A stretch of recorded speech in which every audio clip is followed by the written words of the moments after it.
in unnecessary legal fees, but he cut the mayor and city council's pay to zero.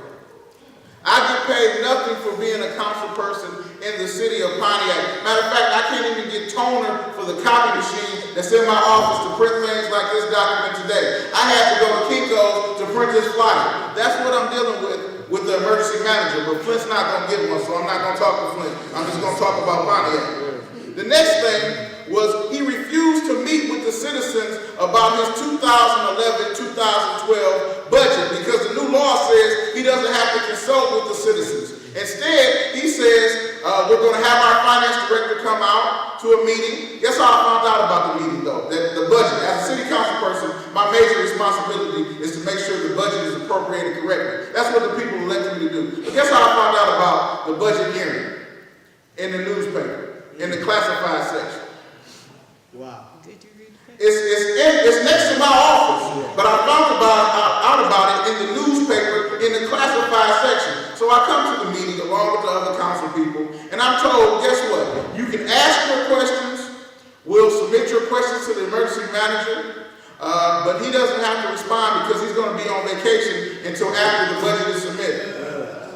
So I go to a budget hearing with no line-by-line item budget, no presentation on how the money is going to be spent that I'm paying tax dollars for.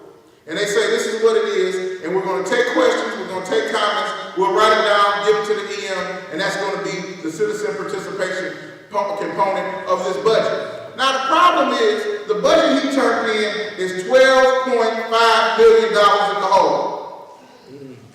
He didn't answer any questions on turning in a budget that was $12.5 million in the hole to the citizens of Pontiac.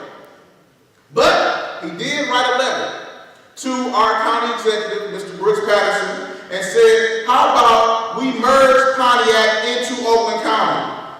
Let me say that again. He tried to merge our city to make Pontiac not exist. So a lot of people, the young lady was talking about selling the assets or changing the name of the city. They won't do it that way.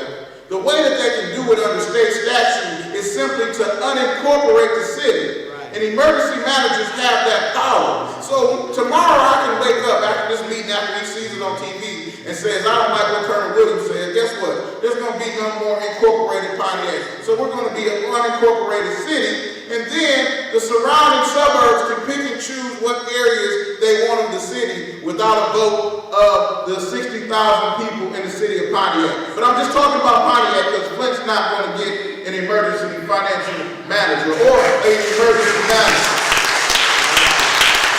Now I told you about him sending the letter to the executive, but I'm going to talk about accountability for a second. He sent a letter with bankruptcy or merging into the county to the county executive without talking to the treasurer, Andy Dillon, or to the governor.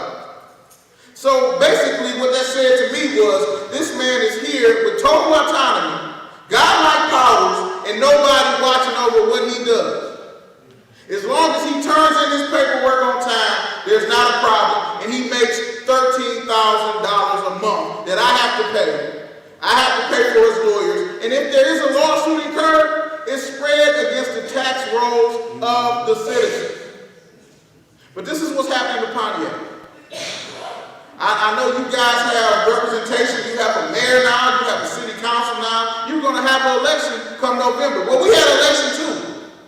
And then guess what? I got a letter in the mail right after Public Act number 4 came out and said all of your benefits and your roles and responsibility as a council person have been terminated from the city of Pontiac.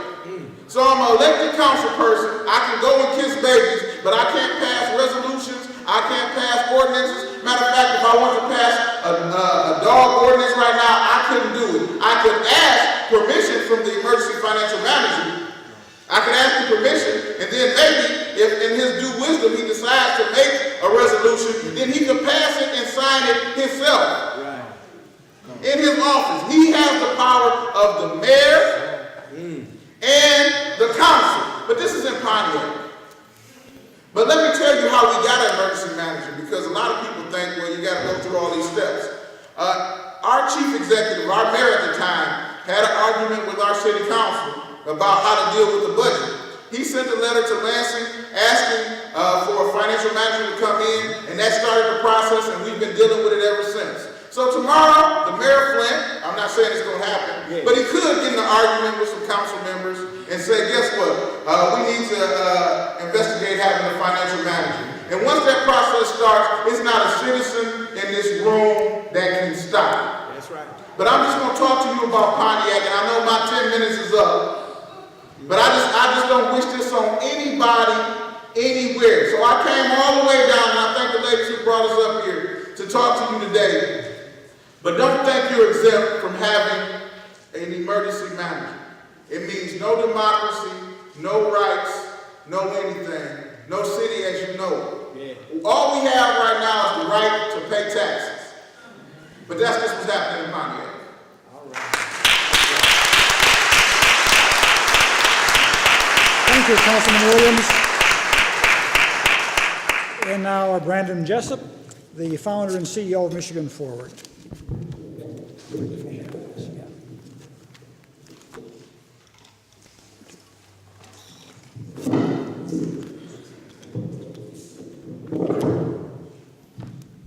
Good evening. Good evening. It's hard to follow up a brother like Kermit, but I'm a guy from Detroit, so I had no fear anyway.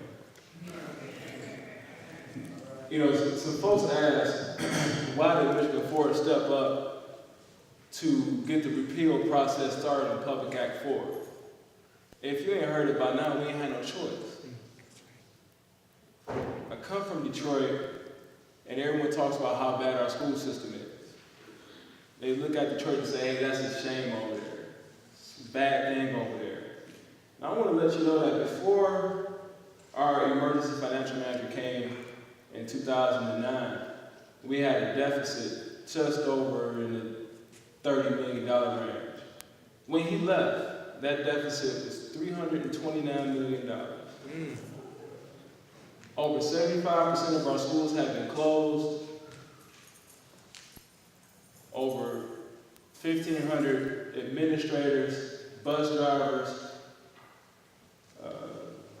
what's the word I'm looking for? Teachers, paraprofessionals have been laid off or fired from Detroit Public Schools. Now, mind you, we still have 121,000 young people in the city of Detroit that need to be taught, but they aren't. So what's clearly happening on the state level from Governor Snyder all the way on down is a balancing of the books on the backs of the working class and the impoverished in this state.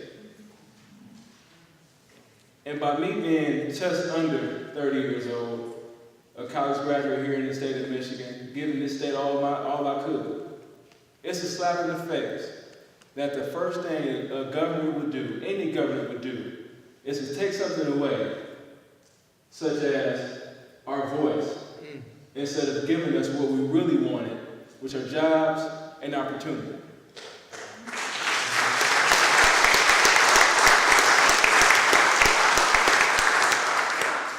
Now, there's been a whole lot of talk about shared sacrifice. Michigan has sacrificed 800,000 jobs in the last decade. At the same time, the cost of living has increased almost 5%. And for many of us, that's the difference between paying your gas bill or your rent. It may be the difference between getting your medication or going out. Or for some of us right now, it's the difference between life and death. There's a piece of legislation that a lot of people have been talking about regarding the welfare cap. And if you don't see the writing on the wall now, if you didn't see it when Public Act 4 passed, if you didn't see it when a piece of legislation said that all support services in any public school system, all of those employee jobs have to be cut by September 1st.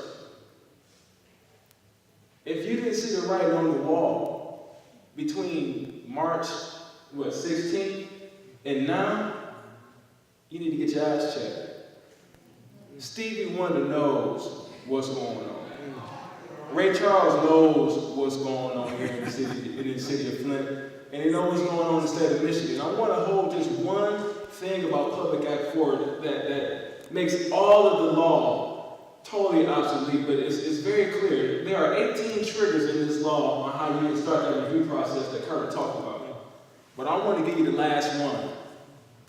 The existence of other facts or circumstances, and that in the state treasurer's sole discretion for a municipal government are indicative of municipal financial stress, or that in the superintendent of the public instruction's sole discretion of a school district are indicative of school district financial stress, they can call for an emergency manager.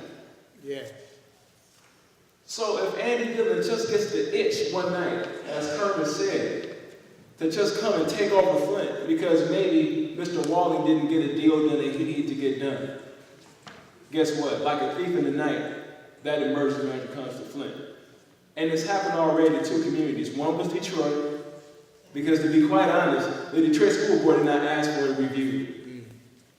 It was an act of few for the greed of a very smaller few to the detriment of millions. In Benton Harbor, we kicked Joe Harris out of Detroit. Joe Harris used to be our city auditor. Used to be. And through some political favor, all of a sudden now he ends up in Benton Harbor. I was in Benton Harbor the last 2 weekends. During the time he's been emergency manager, he's granted lease upon lease upon lease on top of public lands and public assets. That golf course that they're building out there, they violated over 31 EPA regulations just to build a golf course. There are sand dunes that sit up 40 feet in the air to protect Benton Harbor, St. Joseph, and Benton Township from just this will happen, a storm comes off of Lake Michigan. That's right. But now, with this great grand golf course that costs you $150 a hole to play at, who cares about protection when you can go golfing, right? So, if we don't repeal Public Act 4 today, what else are you willing to lose? If you don't care about your public school system, if you think your public schools are to pot, okay, I can deal with that. If you think your city management is poor, okay, I can deal with that. But if you don't value your voice, if you don't value your vote, I can't deal with that. And right now in this state and in over 17 other states in this country, there is a concerted effort to dilute and diminish the voice of the people. This is no longer a minority issue.